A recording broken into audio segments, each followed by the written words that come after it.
இந்தியாவிற்கு வேண்டுமானால் பாலகங்காதர திலகருடைய அந்த முழக்கம் புதிதாக இருந்திருக்கலாம். ஆனால் 5ஆம் நூற்றாண்டிலேயே உமர் ரலியல்லாஹு தஆலா அவர்கள் அந்த முழக்கத்தை முன்மொழிந்து விட்டார்கள். எகிப்தினுடைய ஆளுநராக அம்ர் இப்னு ஆஸ் ரலியல்லாஹு தஆலா அவர்களை நியமித்திருந்தார்கள். ஒரு சமயம் எகிப்தில் ஒரு ஒட்டக போட்டி ஒன்று நடக்கிறது. ஒட்டக பந்தயத்தில் அம்ர் இப்னு ஆஸ் ரலியல்லாஹு தஆலா அவருடைய மகன் முஹம்மது கலந்து கொள்கிறார். அவருடைய ஒட்டகம் மிக விரைவாக ஓடிக்கொண்டிருக்கிறது. யாரும் உண்ட முடியாத ஒரு சூழல். அப்பொழுது எகிப்தை சார்ந்த கிப்தி இனத்தை சார்ந்த ஒரு மனிதனுடைய ஒட்டகம் அந்த ஒட்டகத்தை மீறி விடுகிறது, முந்தி விடுகிறது. முகமதுக்கு ஆத்திரம். அந்த சமயத்தில் இவருடைய வாயிலிருந்து சில வார்த்தைகள் வெளிவந்து ஒட்டகத்தை ஓட்டி கொண்டிருக்கிறார். அப்பொழுது அவருடைய முகத்திலே ஒரு குத்து விட்டு விடுகிறார் முஹம்மது, கிபுத்தினுடைய முகத்திலே. நான் சங்கை மிகுந்த குடும்பத்திலே வந்தவன், நீ என்னை முந்தி கொண்டு செல்கிறாயா? இப்பொழுது அந்த கிப்தி இளைஞர் கவர்னருடைய மகன் அம்ர் இப்னு ஆஸுடைய மகன் நம்மை குத்தி விட்டார். இங்கு கவர்னரிடத்திலே நாம் முறையிட்டால் நமக்கு நீதி கிடைக்காது, எனவே மதீனாவுக்கு சென்று விடும் என்று மதீனாவிற்கு வந்துடுகிறார். மதீனாவிலே உமர் இப்னு கத்தாப் ரலியல்லாஹு தஆலா இடத்திலே முறையிடுகிறார். எகிப்திய ஆளுநர் அம்ர் இப்னு ஆஸுடைய மகன் முஹம்மதுடைய முகத்திலே குத்திவிட்டார். உமர் ரலியல்லாஹு தஆலா அவர்கள் உடனடியாக கட்டளை பிறப்பித்தார்கள், இருவரும் மதீனாவுக்கு உடனடியாக வந்து சேர வேண்டும் என்று. எந்த விதமான நாட்கள் கடத்தலும் இல்லை, எந்த விதமான சிபாரிசுகளும் இல்லை. யாராக இருந்தாலும் சமமான நீதி. எவ்வளவு பெரிய கவர்னராக இருந்தாலும், எவ்வளவு பெரிய பொறுப்பில் இருந்தாலும், எவருடைய மகன் எவருடைய கவர்னருடைய மகனாக இருந்தாலும் நீதி என்று விட்டால் சமம். உடனடியாக வரவழைக்கப்படுகிறார்கள். மண்டபத்தில் வைத்து விசாரிக்கப்படுகிறார்கள். விசாரிக்கப்பட்டு அவர்கள் மீது குற்றம் நிரூபிக்கப்பட்ட உடனேயே கிறிஸ்தினுடைய கையிலே சாட்டையை கொடுத்தார்கள். உமர் ரலியல்லாஹு தஆலா அன்ஹு முஹம்மதை அடித்து விடுங்கள் என்பதால் அவர் உடனடியாக வாங்கி அடித்து விட்டார். அடித்த உடனேயே அடுத்த வார்த்தை சொன்னார்கள் உமர் ரலியல்லாஹு தஆலா அவர்கள், அம்ர் இப்னு ஆஸை படியுங்கள். அம்ர் இப்னு ஆஸ் ரலியல்லாஹு தஆலா அன்ஹு பெரும் சஹாபி, கிப்தி சாதாரண மனிதர். அடித்து விடுங்கள் அம்ர் இப்னு ஆஸை, ஆளுநரை அடித்து விடுங்கள். கேட்டார் அந்த கிப்தி, அம்ர் இப்னு ஆஸ் எந்த ஒரு தவறும் செய்யவில்லையே, அவரை ஏன் நான் அடிக்க வேண்டும்? சொன்னார்கள் உமர் ரலியல்லாஹு தஆலா அன்ஹு, அவருடைய மகன் இப்படியான வார்த்தை பேசுவதற்கு அவருடைய பதவிதானே காரணமாக இருந்தது. அதை அவர் தடுத்திருக்க வேண்டும் அல்லவா? அவரை அடிங்கள், அப்பொழுதுதான் அவருடைய மகனுக்கு புத்தி வரும். ஆனால் அந்த கிப்தி ஒற்றுக்கொள்ளவில்லை, அடிக்கவில்லை. உமர் ரலியல்லாஹு தஆலா அன்ஹு அவர்கள் கேட்டார்கள் அம்ர் இப்னு ஆஸை பார்த்து, எப்பொழுது நீங்கள் இவர்களை எல்லாம் அடிமைப்படுத்தினீர்கள்? உம்மஹாத்துஹும் அவருடைய தாய்மார்கள் அஹ்ராரா சுதந்திரமானவர்களாக பெற்றெடுத்திருக்க, மத்தா தஅப்பத்துமுன் நாஸ் மக்களை நீங்கள் எப்பொழுது அடிமைப்படுத்தினீர்கள்? சுதந்திரம் என்பது அவர்களுடைய பிறப்புரிமை. அவர்கள் சுதந்திரமாக பிறந்திருக்கிறார்கள், நீங்கள் அடிமைப்படுத்த நினைக்கிறீர்களே, என்ன காரியம் இது? கணேசருக்குரியவர்களே, சுதந்திரம் எனது பிறப்புரிமை என்பதை முதலாக இந்த உலகிற்கு சொல்லியவர்கள் உமர் ரலியல்லாஹு தஆலா அன்ஹு அவர்கள். கணேசருக்குரியவர்களே, அதே போன்று பரிபூரணமான சுதந்திரம், கம்ப்ளீட் இண்டிபெண்டன்ஸ் என்கின்ற ஒரு வார்த்தை இருக்கிறது. 1929 லாகூரில் நடந்த காங்கிரஸ் மாநாட்டில் கம்ப்ளீட் இண்டிபெண்டன்ஸ், பரிபூரணமான சுதந்திரம் வேண்டும் என்று ஒரு தீர்மானம் போடப்படுகிறது. ஆனால் அதற்கு 8 ஆண்டுகளுக்கு முன்னமே 1921 ஒரு காங்கிரஸ் மாநாட்டில் அனைவர்களும் நாம் ஆங்கிலேயர்களோடு பாதுகாப்பான சுதந்திரத்தை கேட்போம். பாதுகாப்பான சுதந்திரம் என்றால் அவர்களுடைய ஆட்சியிலே நாம் பங்கு கேட்போம். இந்தியாவை அவர்கள் ஆட்சி செய்து கொண்டிருக்கிறார்கள், அந்த ஆட்சியில நாங்களும் பங்கு கேட்போம். யாராவது நம்முடைய அதிகாரிகளை நியமிக்க சொல்வோம், நாம சுதந்திரமாக இருந்து கொள்ளலாம் என்ற அடிப்படையிலே வாதம் நடந்து கொண்டிருக்கிறது மாநாட்டில். கணியத்திற்குரியவர்களே, மாநாட்டில் இருந்த மௌலானா ஹசரத் மஹானி இந்த கருத்தை வன்மையாக கண்டித்தார்கள். நமக்கு பாதுகாக்கப்பட்ட சுதந்திரம் முக்கியம் அல்ல, நமக்கு வேண்டுவது பரிபூர்ணமான சுதந்திரம், கம்ப்ளீட் இண்டிபெண்டன்ட் நேஷன் நமக்கு வேண்டும். பரிபூரணமான சுதந்திரம் பாடுபட்ட இந்த நாடு நமக்கு வேண்டும். இந்த ஆங்கிலேயர்கள் இந்த நாட்டை விட்டு உடனடியாக வெளியேற வேண்டும். இதுதான் நமக்கு முக்கியம். இதுதான் இப்பொழுது தேவை. நீங்கள் என்ன பேசிக் கொண்டிருக்கிறீர்கள்? அவருடைய கருத்தை சில பெருந்தலைவர்கள் ஏற்றுக்கொள்ளவில்லை. ஆனால் 8 ஆண்டுகளுக்கு பிறகு 1928 அதே கருத்துகள் காங்கிரஸ் மாநாட்டிலே தீர்மானமாக நிறைவேற்றப்பட்டது. என்ன ஆகி போனது? ஹஜ்ரத் மௌலானா முஹானி அவர்களுடைய பெயர்களே இந்த சமூகத்திற்கு தெரியாமல் போய்விட்டது. கணியத்திற்குரியவர்களே, சில வரலாறுகள் மறைக்கப்படுகிறது என்பதையும் தாண்டி மாற்றப்பட்டு திரிக்கப்படுகிறது. அதுதான் வேதனை, அதுதான் கஷ்டம். பேராசிரியர் அப்துல் சமது தன்னுடைய தியாகத்தின் நிறம் பச்சை என்கின்ற ஒரு நூலில 300 இளைய செய்தியை எழுதுகிறார்கள்.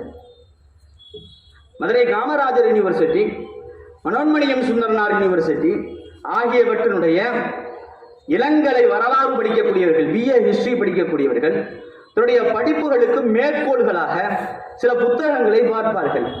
அப்படி ஒரு புத்தகம் இருக்கிறது, history of freedom struggle in India, இந்தியாவினுடைய சுதந்திர போராட்ட வரலாறு. வெங்கடேசன் என்கின்ற தமிழ் வரலாற்று ஆசிரியர் எழுதியது. அதை ஒரு சமயம் நான் படிக்க நேருகின்ற பொழுது 251வது பக்கத்திலிருந்து 253வது பக்கம் வரை உள்ள செய்திகள் என்னை பெரிதும் ஆச்சரியப்படுத்தியது. காரணம், அவர் மாப்பிள்ளை கிளர்ச்சியை பற்றி எழுதுகிறார். எப்படி எழுதுகிறார் தெரியுமா? மாப்பிள்ளை கிளர்ச்சி என்பது ஒரு சுதந்திர போராட்ட கிளர்ச்சியே அல்ல. மாப்பிள்ளை கிளர்ச்சி என்பது ஒரு மத அடிப்படையிலே நடந்த ஒரு கலவரம். மாப்பிள்ளை கிளர்ச்சியின் காரணமாகத்தான் காந்தியினுடைய ஒத்துழையாமை இயக்கம் என்பது தென் மாநிலங்களிலே தடைபட்டு போனது. மாப்பிள்ளை கிளர்ச்சியின் போது மலபார் முஸ்லிம்கள், மலபார் மதவாதிகள் இந்துக்களை கொத்து கொத்தாக கொன்று குவித்தார்கள். அவர்களை மதம் மாற்றினார்கள். அவருடைய பெண்களை மோசமாக்கினார்கள். அவருடைய வீடுகளை சூறையாடினார்கள். அவருடைய வீடுகளை தீக்கிரையாக்கினார்கள். இவ்வளவும் ஒரு எழுதி வைத்த ஒன்று. சொல்லுகிறார் அப்துல் சமத், வரலாற்றிற்கு நேர்முரணான தகவல்கள், அத்தனையும் திரித்து எழுதப்பட்ட தகவல்கள். ஆங்கிலேயர்களுக்கு எதிராக தென் மாநிலங்களிலே நடந்த பெரும் கிளர்ச்சிக்கு இரத்த களரிக்கு சொந்தக்காரர்கள் மலபார் முஸ்லிம்கள், மாப்பிள்ளைமார்கள். இவர்களுடைய கிளர்ச்சியை தாங்கிக் கொள்ள முடியாமல் மாப்பிள்ளை கத்தி சட்டம், மாப்பிள்ளை அவுட்ரேஜ் சட்டம் என்று பல சட்டங்களை கொண்டு வந்து அவர்களை முடக்கினார்கள். ஏறத்தாழ 600 நபர்கள் ஒரு இடத்திலும் 500 நபர்கள் இன்னொரு இடத்திலும் கொலை செய்யப்பட்டார்கள் மாப்பிள்ளைமார்கள். சொரூரிலிருந்து கோயம்புத்தூருக்கு சரக்கு ரயிலிலே, காற்று புகாத சரக்குகள் வைக்கக்கூடிய ரயிலிலே 55 நபர்களை உள்ளே அடக்கி அத்துணை பேர்களை மூச்சு விட முடியாமல் மரணிக்க செய்தவர்கள் ஆங்கிலேயர்கள். இதெல்லாம் மாப்பிள்ளைமார்கள், மலபார் முஸ்லிம்களுடைய சேவைகள், தன்னுடைய உயிரை நீத்தவர்கள் இந்த தேசத்திற்காக. அவர்களுக்கு எதிரான, அவர்களை பற்றி அவதூறான, வரலாற்றுக்கு எதிரான இவ்வளவு அபாண்டமான கருத்துக்களை ஒரு புத்தகத்திலே, அதுவும் வரலாற்றை படிக்கக்கூடிய மாணவர்களுக்கு எப்படி சொல்லித்தர முடிகிறது? இதை யாரும் கண்டு கொள்ளவும் இல்லை, இதை யாரும் எதிர்க்கவும் இல்லை, இதை யாரும் மறுப்பு தெரிவிக்கவும் இல்லை என்பது ஆச்சரியமாக இருக்கிறது என்று அப்துல் சமத் அவர்கள் தன்னுடைய தியாகத்தின் நிறம் பச்சை என்கின்ற நூலிலே எழுதுகிறார். இணையத்திற்குரியவர்களே, எத்தனையோ இது போன்ற நிகழ்வுகள். சிராஜுத் தௌலா, நம்முடைய மாணவிகள் கூட வார்த்தைகளை பேசிவிட்டு கடந்து சென்றார்கள். வங்கத்து சிங்கம் சிராஜுத் தௌலா 1747 ஆங்கிலேயர்கள் வாணிப நோக்கத்தோடு கொஞ்சம் கொஞ்சமாக வங்கத்தின் வழியாகத்தான் உள்ளே நுழைகிறார்கள். அவருடைய நோக்கம் வாணிபம் அல்ல, நாட்டை பிடிப்பது என்பதை முதலிலே உணர்ந்தவர்கள் வங்கத்து சிங்கம் சிராஜுத் தௌலா. அதை உணர்ந்ததோடு மட்டுமல்லாது அவர்களை பெரிய அளவில் எதிர்க்கிறார்கள், கிளர்ச்சி செய்கிறார்கள். அந்த கிளர்ச்சி விளாசி போராக மாறுகிறது. அந்த போரிலே அவர்களை எதிர்க்க முடியாமல் கையை பிசைந்து கொண்டு நின்றார்கள் ஆங்கிலேயர்கள். எந்த அளவுக்கு என்றால் கடல் மார்க்கமாக பெரும் படையையும் நிறைய ஆயுதங்களையும் கொண்டு வந்து கல்கத்தா துறைமுகத்தின் வழியாக உள்ளே நுழைய இருக்கின்ற சமயத்தில் சிராஜுத்தௌலாவுக்கு இந்த தகவல் தெரிய வந்து துறைமுகத்திலேயே காத்து கிடந்தார்கள். ஆங்கிலேயர்கள் உள்ளே நுழைய முடியாமல் தயங்கி நின்று கொண்டிருந்த சமயத்திலே அந்த நிகழ்வு நடந்து விடுகிறது. ஆம், பெரும் மழை பெய்து சிராஜுத்தௌலாவுடைய வெடிப்பொருள்கள் எல்லாம் நாசமாகிவிட்டன. அது அவர்களுக்கு பயனாக மாறி சிராஜுத்தௌலாவினுடைய உடல் மீது ஏறிதான் வங்கத்திற்குள் நுழைந்து அவர்கள் தங்களுடைய ஆட்சியை அமைத்துக் கொண்டார்கள். ஆம், ஆங்கிலேயர்கள் முதலாக தன்னுடைய ஆட்சியை அமைத்தது வங்கத்தின் வழியாக உள்ளே நுழைந்து, அதுவும் சிராஜுத்தௌலாவுடைய ரத்தத்தின் மீது என்பது கவனத்திலே கொள்ள வேண்டிய ஒன்று.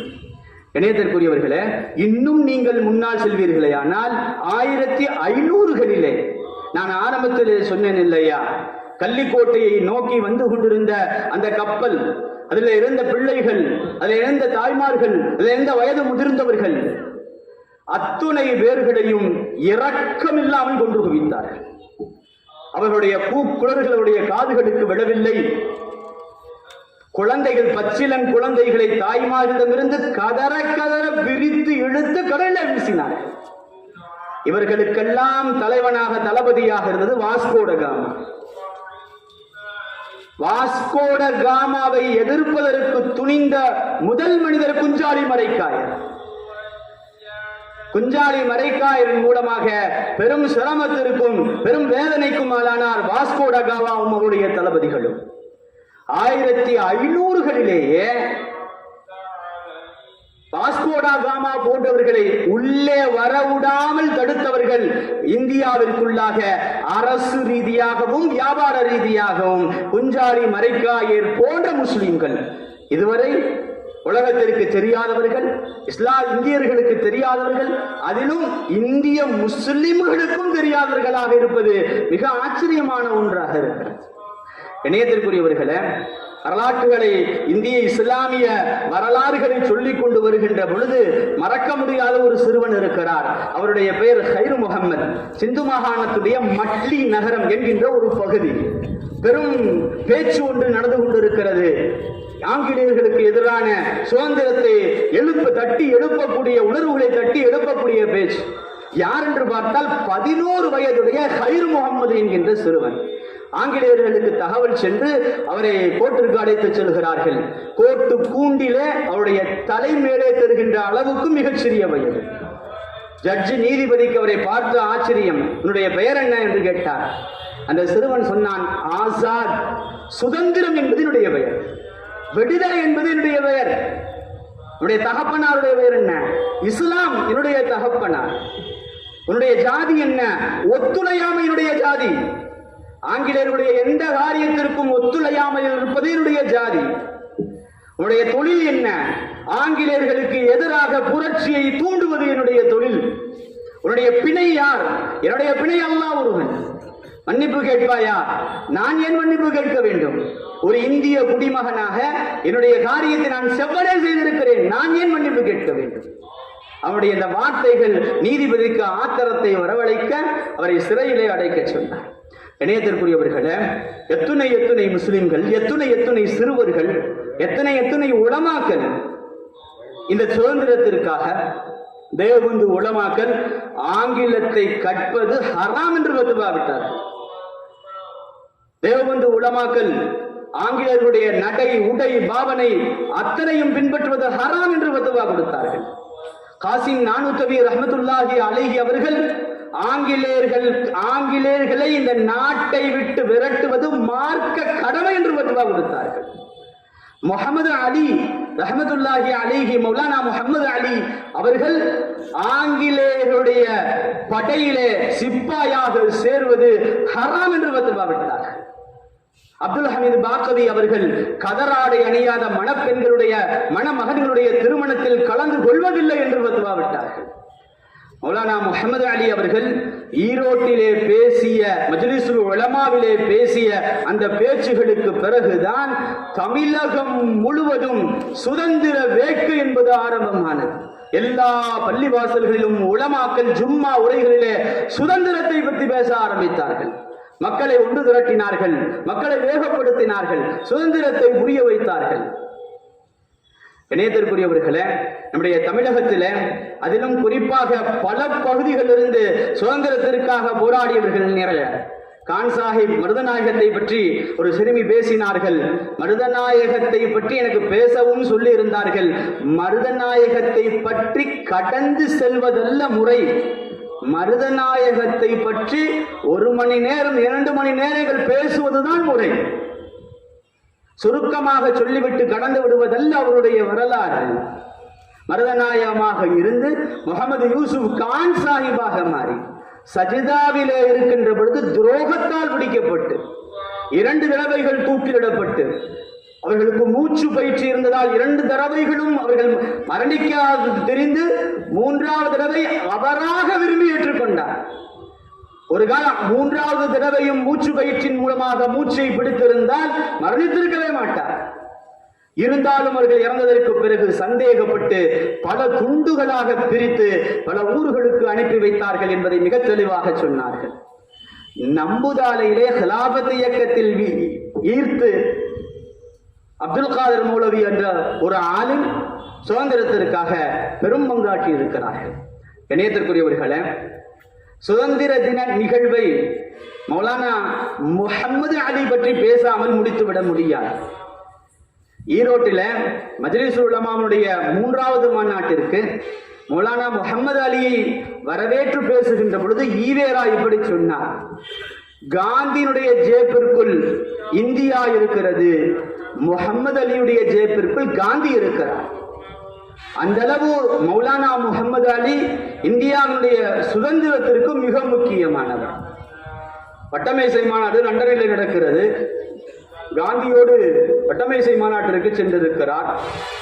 உடல்நிலை சரியில்லாத சூழல். வட்டமேசை மாநாட்டிலே முகமது அலி அவர்களுக்கு 5 நிமிடங்கள் மட்டும் பேசுவதற்கு அனுமதி கொடுக்கப்படுகிறது. அவர்கள் பேச ஆரம்பிக்கிறார்கள்.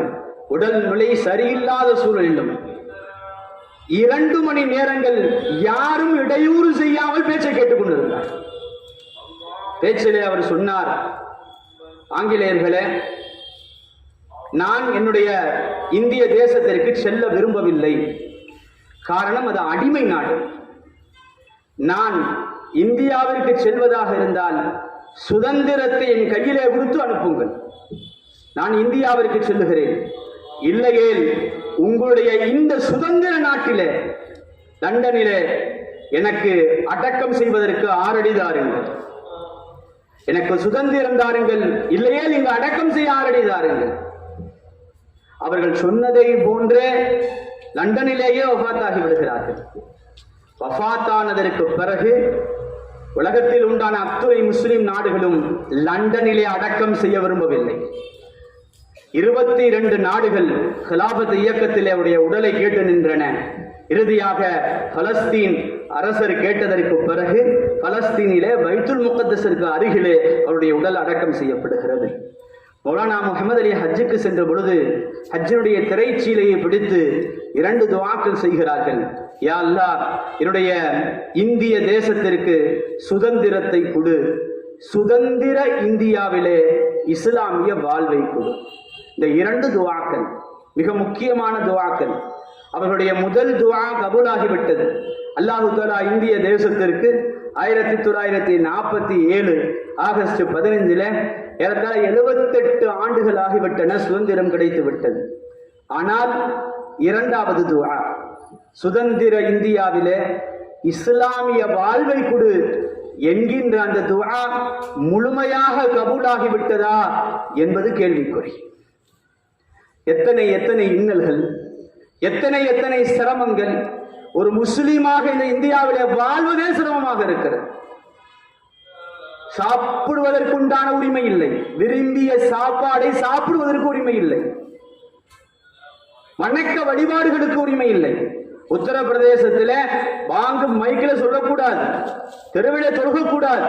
அதை பெருமையாக வேறு உத்தரப்பிரதேச முதல்வர் பேட்டிகளிலே சொல்லிக் கொண்டிருக்கிறார். இந்தியர்கள் எல்லா இடங்களிலும் கிடைக்கின்ற இடங்கள் எல்லாம் தொழுவார்கள். அது அவர்களுடைய தொழுகையின் மீது உண்டான பற்று. யாருக்கும் தொந்தரவில்லாமல் விடுவார்கள். தொழுகையே தொந்தரவாக இருக்கிறது என்று பட்டியல் வேறு, பாங்கே தொந்தரவாக இருக்கிறது என்கின்ற பட்டியல் வேறு. கண்ணியத்திற்குரியவர்களே, அது போக எத்தனை எத்தனை சட்டங்கள் இந்தியா சுதந்திரம் அடைந்து கான்ஸ்டிடியூஷன் ஆஃப் இந்தியா என்று இந்திய அரசியலமைப்பு சட்டம் வரையப்பட்டு அதன்படி இந்தியா முழுவதும் இஸ்லாமியர்களும் நடந்து கொண்டிருக்கிறார்கள். ஆனால் நமக்கு எதிராக அரசியலமைப்பு சட்டம் இருக்கிறது என்பதற்காக வேண்டி அரசியலமைப்பு சட்டத்தை மாற்றுவதற்குண்டான எல்லா வேலைகளும் செய்து கொண்டிருக்கிறார்கள். இங்குதான் நீங்கள் ஆரம்பத்திலே சொன்னோம் இல்லையா, கட்டில். அந்த கட்டிலை நீங்கள் இங்கு ஞாபகப்படுத்திக் கொள்ள வேண்டும். கட்டில் என்பது அனைவருக்கும் சமமாக இருக்காது. அப்படியான பொழுது என்ன செய்யலாம்? குரூர புத்தி உள்ளவர்கள் இப்படித்தான் யோசிப்பார்கள். கட்டிலை விட அகலமாக இருந்தால் காலை வெட்டி விட வேண்டும், குறைவாக இருந்தால் காலை நெய்த்து விட வேண்டும். அப்படியான ஒரு சூழல் தான் இந்தியாவிலே இருந்து கொண்டிருக்கிறது. வக்ஃபு வாரியத்திலே கை வைப்பது, முஸ்லிம் பர்சனல் லா என்று சொல்லப்படக்கூடிய முஸ்லிம் தனியார் சட்டத்திலே கை வைப்பது, பொது சிவில் சட்டத்தை எப்படியாவது கொண்டு வந்து விட வேண்டும் என்று பெரும் முயற்சி செய்து கொண்டிருப்பது, ஹிஜாபிலே கை வைப்பது, எத்தனை எத்தனை. இணையத்திற்குரியவர்களே, இந்தியாவிலே இஸ்லாமிய வாழ்வென்பது எத்துணை பெரிய கேள்விக்குறியாக இருக்கிறது என்பதுதான் நாம் யோசிக்க வேண்டிய விஷயம். இந்த நாளிலே 78வது சுதந்திர இந்த தினத்திலே நாம் 2 விஷயங்களை ஞாபகத்திலே வைக்க வேண்டும். ஒன்று, எப்பொழுதும் யா அல்லாஹ் இந்த சுதந்திர இந்தியாவிலே இஸ்லாமிய வாழ்வை சுதந்திரமாக வாழ்வதற்குண்டான ஒரு அமைப்பை தா என்கின்ற துஆ நம்முடைய வாய்களில் இருந்து கொண்டே இருக்க வேண்டும். என்று சொன்னால் காலம் செல்ல செல்ல சரியாகிவிடும் என்று நினைத்துக் கொண்டிருந்தால் காலம் செல்ல செல்ல இன்னும் தவறாகி கொண்டே போகிறது. சமீபத்துடைய வக்ஃபு வாரியத்துடைய சட்ட திருத்தங்கள் என்பது நமக்கு கண்முன்னே இருக்கக்கூடிய பெரும் உதாரணம். கண்ணியத்திற்குரியவர்களே, இப்படியே கடந்து போகுமானால் பங்களாதேஷ் என்கின்ற பெரும் உதாரணம் அவர்களுக்கு கண்முன்னால் இருக்கிறது. மக்களை மதித்து நடக்கின்ற வரைதான் மக்களை அமைதியாக்க முடியும், அமைதியாக இருந்து கொண்டிருப்பார்கள். மக்கள் கொதிக்க ஆரம்பித்து விடுவார்களே ஆனால் பங்களாதேஷுடைய நிலை இந்தியாவிலே வருவதற்கு வெகு காலம் ஆகாது என்பதையும் உணர்ந்து நம்முடைய குழந்தைகளுக்கு, குறிப்பாக இளைஞர்களுக்கு, இந்தியாவிற்காக ரத்தம் சிந்திய நம்முடைய சுதந்திர வீரர்கள், இணையத்திற்குரியவர்களே, சிராஜுத் தௌலா, மௌலானா முஹம்மது அலி என்கின்ற பெயர்களை எல்லாம் மனதிலே ஆழமாக பதிய வைக்க வேண்டும். எப்படி காந்தி, நேரு, சர்தார் வல்லபாய் பட்டேல் என்கின்ற பெயர்கள் எல்லாம் மனதிலே ஆழமாக பதிய வைக்கப்படுகிறதோ அதே போன்று குஞ்சாலி மரைக்காயர், சிராஜ் தௌலா, மௌலானா முஹம்மது அலி, மௌலானா அஷ்ஃபகுல்லா கான் போன்ற பெயர்கள் எல்லாம் ஆழமாக அவர்களுடைய மனதிலே பதிய வைக்க வேண்டும். அப்பொழுதுதான் வரலாறு விரிந்த சமூகமாக, ஒரு சமூகத்தை அழிக்க முடியாத சமூகமாக, சொல்லுவார்கள் இல்லையா, வரலாறை அழித்து விட்டால் சமூகத்தை அழித்து விடலாம் என்று, அந்த வேலைகள் தான் நடந்து கொண்டிருக்கிறது. அல்லாஹ் பாதுகாக்க வேண்டும். இணையத்திற்குரியவர்களே, இந்த சுதந்திர தின விழா நிச்சயமாக அல்லாஹு தஆலாவுடைய பொருத்தத்திற்குரிய விழாவாகவும் நம்முடைய சமூக சமயத்தார்களுடத்திலே அன்பாகவும் பாசமாகவும் இருக்கக்கூடிய ஒரு நிகழ்வாகவும் அவர்களை நாம் மிக பாசத்தோடும் நேசத்தோடும் பார்த்து கொண்டிருக்கிறோம். ஆனால் நமக்கு மத்தியிலே பிரிவினை ஏற்படுத்த கூடியவர்கள் என்று சிலர் இருந்து பிரிவினை ஏற்படுத்திக் கொண்டிருக்கிறார்கள். ஒரு காலம் நாம் மாற்று மத சகோதரர்களை சகோதரர்களாகவே நினைத்துக் கொண்டிருக்கிறோம், எதிரிகளாக நினைப்பது அல்ல. இணையத்திற்குரியவர்களே, எதிரிகளாக நினைக்கும்படி சிலர் நினைத்துக் கொண்டிருக்கிறார்கள், அதற்கான வேலைகளை செய்து கொண்டிருக்கிறார்கள் என்பதையும் ஞாபகப்படுத்தி ஒற்றுமையோடு இந்த இந்திய தேசத்தை பாதுகாப்பதற்கு, இந்திய தேசம் மிகச்சிறந்த உலகத்திற்கு முன்னுதாரணமான தேசமாக மாறுவதற்கு நாம் முயற்சி செய்வோமாக. வாஹிர் தவானா அனில் அல்ஹம்துலில்லாஹி ரப்பில் ஆலமீன்.